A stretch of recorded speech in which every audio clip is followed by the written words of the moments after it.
पहाड़ टीवी और मैं हूं आपके साथ स्मिता पटवाल। चले रुक करेंगे उत्तराखंड की तमाम बड़ी खबरों का, लेकिन उससे पहले एक नजर आज की हेडलाइंस पर। द्रौपदी मुर्मू ने की उत्तराखंड के सांसदों और विधायकों से वोट की अपील। 2 निर्दलीय विधायकों का मिला समर्थन। फूलों की घाटी पर्यटकों के लिए खुली, 2 दिन बाद शुरू हुई पर्यटकों की आवाजाही। रुद्रप्रयाग में बारिश से बंद है 1 दर्जन मोटर मार्ग। मयाली घनसाली रोड का पुल टूटा। रिजर्व टाइगर जोन से गुजरेगी कांवड़ यात्रा, वन विभाग ने की तैयारियां। अस्पताल गेट पर बच्चे को जन्म देने के मामले पर स्वास्थ्य मंत्री का एक्शन, विभागीय सचिव को दिए जांच के आदेश। एनडीए से राष्ट्रपति पद की उम्मीदवार द्रौपदी मुर्मू कल देहरादून दौरे पर पहुंची। इस दौरान उन्होंने सभी विधायकों और सांसदों से मुलाकात की। सभी ने राष्ट्रपति पद की उम्मीदवार मुर्मू के साथ बातचीत की। कार्यक्रम में मुख्यमंत्री पुष्कर सिंह धामी और केंद्रीय मंत्री गजेंद्र सिंह शेखावत भी मौजूद रहे। वहीं द्रौपदी मुर्मू को निर्दलीय विधायकों का भी समर्थन मिलता दिख रहा है। आपको बता दें कि स्वागत समारोह में जहाँ एक तरफ एनडीए की राष्ट्रपति पद की उम्मीदवार द्रौपदी मुर्मू अपने पक्ष में वोट करने के लिए सभी पार्टी पदाधिकारियों से निवेदन कर रही है, वहीं दूसरी तरफ द्रौपदी मुर्मू देश के प्रति अपने विजन और विचारों को भी सभी के सामने रख रही है। बड़ी बात यह है कि इस कार्यक्रम में बीजेपी के विधायक और सांसद ही नहीं, निर्दलीय विधायक उमेश कुमार और संजय डोभाल भी शामिल हुए। वहीं द्रौपदी मुर्मू को निर्दलीय विधायकों का भी समर्थन मिला है। शुक्रवार की देर रात मूसलाधार बारिश के कारण वैली ऑफ फ्लावर का रास्ता टूटने के कारण पार्क प्रशासन द्वारा फूलों की घाटी की यात्रा जो शनिवार को बंद की गई थी, सोमवार को धूप खिलते ही खोल दी गई है। Park forest officer Anoop Kumar ने बताया कि बारिश रुकते ही वन विभाग द्वारा घाटी में टूटे रास्ते के स्थान पर वैकल्पिक मार्ग तैयार किए गए हैं, जिसके बाद अब घाटी पर्यटकों की आवाजाही के लिए खुल चुकी है। मेरा नाम है रूपा बत्रा। पहली बार मैं आई हूँ यहाँ पे उत्तराखंड यहाँ पे। तो यहाँ के जो फॉरेस्ट डिपार्टमेंट है उन्होंने बहुत ही यानी यहाँ की ब्यूटी, यहाँ का जो फॉरेस्ट रिचनेस है उसको बहुत अच्छे से साफ सफाई पूरी क्लीनलीनेस रखी हुई है। प्लास्टिक का कोई टुकड़ा मुझे नहीं मिला। बहुत खुशी हुई है जान के कि कुछ हमारे कहते हैं ना हमारे भारतवर्ष में ऐसी जगह है जहाँ पे फुल ऑफ ऑक्सीजन है, कोई गंदगी नहीं है। Thank you so much. Thank you forest department. Thank you so much Uttarakhand forest department. Salute. केंद्र सरकार द्वारा रसोई गैस के दामों में की गई वृद्धि को लेकर कांग्रेस प्रदेश अध्यक्ष करण मेहरा के आह्वान पर कर्णप्रयाग ब्लॉक और नगर कांग्रेस कमेटी द्वारा कर्णप्रयाग मुख्य बाजार में जुलूस निकालकर भाजपा सरकार का पुतला फूंका गया। इस मौके पर कांग्रेस कार्यकर्ताओं ने कहा कि भाजपा सरकार में आए दिन रसोई गैसों के दामों में बेतहाशा वृद्धि हो रही है। कार्यकर्ताओं का कहना है कि चुनावों में भाजपा ने लोगों से महंगाई कम करने का वादा किया था, लेकिन सत्ता में आते ही सरकार सत्ता के नशे में चूर हो गई है। कांग्रेस नेतृत्व के आह्वान पे तमाम ब्लॉक और नगरों में आज पुतला दहन किया जा रहा है महंगाई के खिलाफ। जैसे पिछले 8 वर्षों से आप देख रहे हैं कि भारतीय जनता पार्टी की सरकार ने तमाम जन विरोधी फैसले लिए हैं, चाहे वो महंगाई हो, चाहे वो एजुकेशन के क्षेत्र में, चाहे वो बेरोजगारी के क्षेत्र में हो, तमाम चाहे वो नोटबंदी हो, तमाम जन विरोधी फैसले इस सरकार ने इन 8 वर्षों में लिए हैं। इसको लेकर के कांग्रेस की जो प्रदेश नेतृत्व है, जो राष्ट्रीय नेतृत्व है हमारा, वो सड़कों पर उतरने का काम कर रहा है और जनता को लेकर के हम जो है भारतीय जनता पार्टी के केंद्र की सरकार के खिलाफ जो है सड़कों पर उतरने का काम कर रहे हैं। देखिए, आज पूरे प्रदेश के अंदर ब्लॉक और नगर मुख्यालयों में जो है प्रदेश कांग्रेस कमेटी के आह्वान पर केंद्र सरकार का पुतला दहन किया गया और मुख्यतः इसमें जो है महंगाई को फोकस किया गया है। जिस प्रकार से लगातार पिछले कई दिनों से आप देख रहे होंगे कि गैस के जो घरेलू गैस जो होता है, ईंधन वाला गैस होता है, उसके दामों में लगातार वृद्धि की जा रही है। कोई भी कॉमन चीज़, चाहे वो सब्जी ले लीजिए, राशन ले लीजिए, खाद्य पदार्थ ले लीजिए, तमाम चीज़ें सारी लगातार महंगी होती जा रही हैं। और जिस प्रकार से भारतीय जनता पार्टी की सरकार केंद्र में भी है, राज्य में भी है, भारी बहुमत की सरकार है और इन्होंने कहा था कि हम लोग आएंगे सत्ता में तो महंगाई निश्चित रूप से कम होगी, लेकिन आज देखिए जिस प्रकार से लगातार महंगाई का जो राक्षस है, दैत्य है, वो लगातार आगे बढ़ रहा है। तो कहीं ना कहीं आम जनता का पर इसका बहुत बुरा असर पड़ रहा है और हम लोगों ने तय किया है, कांग्रेस के लोगों ने, कि हम लोग जनता की लड़ाई को लड़ने का काम करेंगे, सड़क पर उतर के लड़ने का काम करेंगे। हमारे माननीय विधायकगण विधानसभा के अंदर लड़ेंगे और कहीं ना कहीं जो महंगाई पूरे देश में चरम सीमा पर है, इस महंगाई के खिलाफ हम लोग जनता में। सुबह में मानसून की बारिश से भूस्खलन होने की घटनाएं लगातार सामने आ रही है। केदारनाथ और बद्रीनाथ हाईवे के अलावा अन्य लिंक मार्गों पर भी जगह जगह भूस्खलन हो रहा है। हाईवे तो आवाजाही के लिए खोल दिया जा रहा है, लेकिन लिंक मार्गों को खोलने में कई दिन का समय लग रहा है। मयाली टिहरी मोटर मार्ग पर 5 दिन बाद भी आवाजाही शुरू नहीं हो पाई है। वहीं वर्तमान समय में जिले में 1 दर्जन मोटर मार्ग बंद है, जिस कारण ग्रामीणों की दिक्कतें बढ़ गई है। आपको बता दें कि मैयाली घनसाली मोटर मार्ग जिले के जखोली विकासखंड के कई गाँवों की लाइफलाइन है, लेकिन ये मोटर मार्ग पिछले 5 दिनों से अमकोटी बाजार के पास बंद पड़ा हुआ है। यहाँ पहाड़ी से गिरे बोल्डरों की चपेट में आने से मोटर पुल क्षतिग्रस्त हो गया है, जिस कारण ये मोटर मार्ग अभी तक नहीं खुल पाया है। बताया जा रहा है कि यहाँ पर मार्ग को खोलने में कम से कम 1 महीने का समय लग सकता है।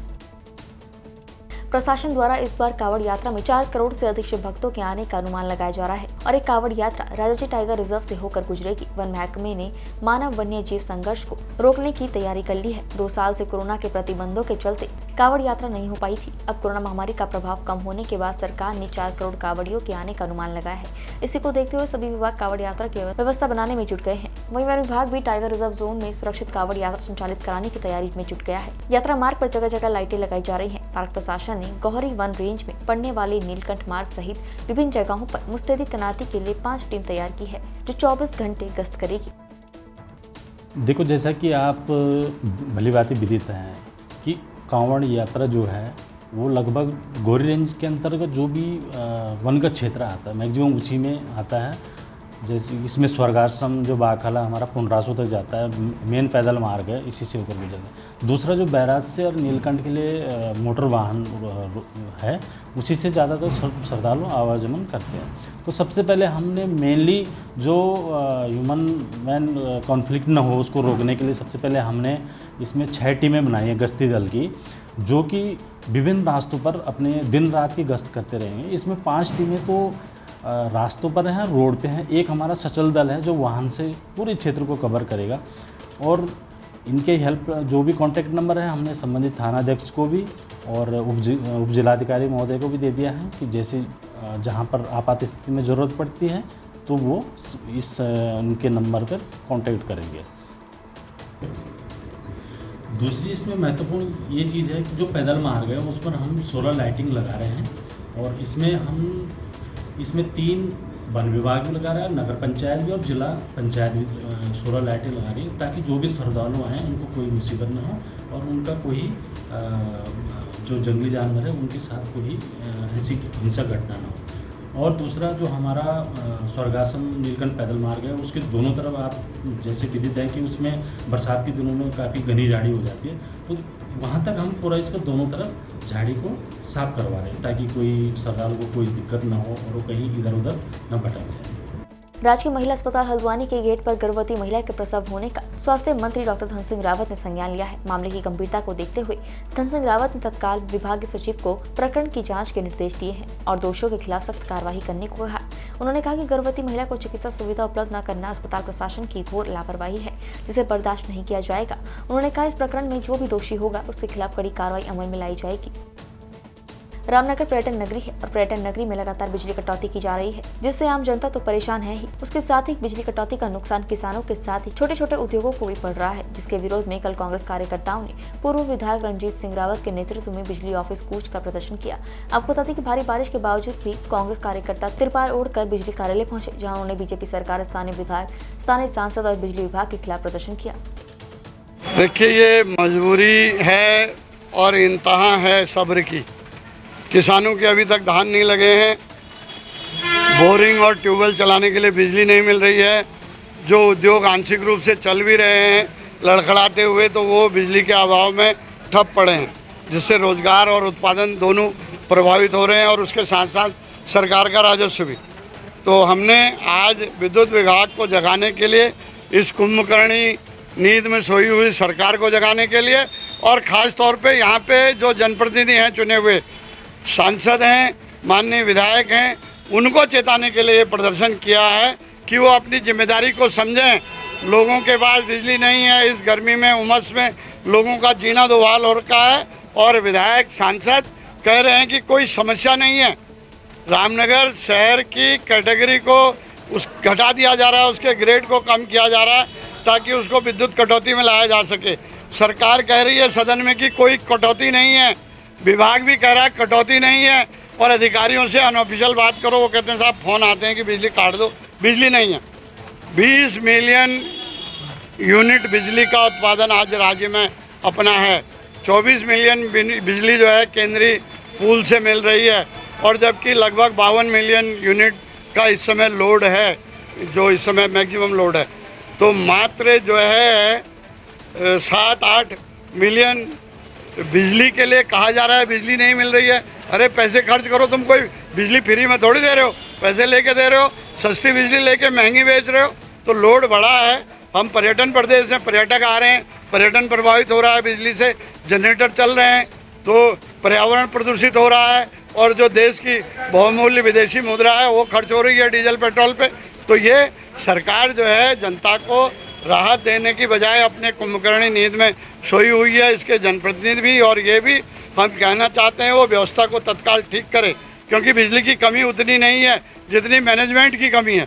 6 मिलियन यूनिट बिजली कोई बहुत ज़्यादा नहीं होती, या 8 मिलियन बिजली उसको खरीदा जा सकता है, और बिजली आप महंगे रेट पे बेच रहे हो। तो ये व्यवस्था की वजह से इन्होंने सारा, इनके नकारापन की वजह से कहो या इनकी अनुभवहीनता की वजह से कहो, लोगों को परेशानी हो रही है। इसलिए हम आज प्रदर्शन हमने यहाँ विद्युत विभाग पे किया है, और हम कहना चाहते हैं आपके माध्यम से, अगर ये कटौती बंद नहीं हुई, बिजली की आपूर्ति सुचारू नहीं हुई, तो हम इसे और जो है बृहद रूप पर करेंगे। दिसंबर 2021 से सितारगंज शहर में नगर पालिका सितारगंज द्वारा प्रत्येक दुकान पर डस्टबिन रखा गया था, जिसके लिए हर महीने हर दुकानदार पर कूड़ेदान के लिए नगर पालिका ने 50 रुपए का यूजर चार्ज निर्धारित किया था। लेकिन शहर में अधिकतर दुकानदार यूजर चार्ज के 50 रुपए देने से कतरा रहे हैं। वहीं कुछ दुकानदारों का कहना है कि जब नगर पालिका द्वारा कूड़ेदान रखवाए गए थे तब किसी भी तरह के शुल्क देने की बात नहीं बताई गई थी। इधर नगर पालिका द्वारा शहर के बिजली चौराहे पर यूजर चार्ज वसूल करने आई लड़कियों को किसी भी दुकानदार ने यूजर चार्ज देने से साफ इनकार कर दिया। साथ ही डस्टबिन के यूजर चार्ज को सितारगंज नगर पालिका की अवैध वसूली बताया। डोईवाला नगर पालिका प्रशासन को सूचना मिली कि देर रात को तमाम बाहरी प्रदेश के लोगों में केशवपुरी बस्ती में सोंग नदी किनारे अवैध रूप से अतिक्रमण कर मकान बनाने के लिए नींव डाली जा रही है, जिस पर नगर पालिका के अधिकारी सचिन रावत, अधिशासी अधिकारी उत्तम सिंह नेगी के निर्देश पर बुलडोजर लेकर मौके पर पहुंचे और अवैध रूप से बन रहे तमाम निर्माण और अवैध झुग्गी झोपड़ी को तोड़ा। नगर पालिका प्रशासन की कार्यवाही से अतिक्रमणकारियों में हड़कंप मच गया और पालिका की कार्यवाही का विरोध करने लगे, लेकिन अधिकारी सचिन रावत ने विरोध के बावजूद अतिक्रमण को चिन्हित कर खुर्द-बुर्द कर लोगों को चेतावनी दी कि अगर भविष्य में किसी तरह का अतिक्रमण किया तो फिर उनके खिलाफ कानूनी कार्रवाई होगी।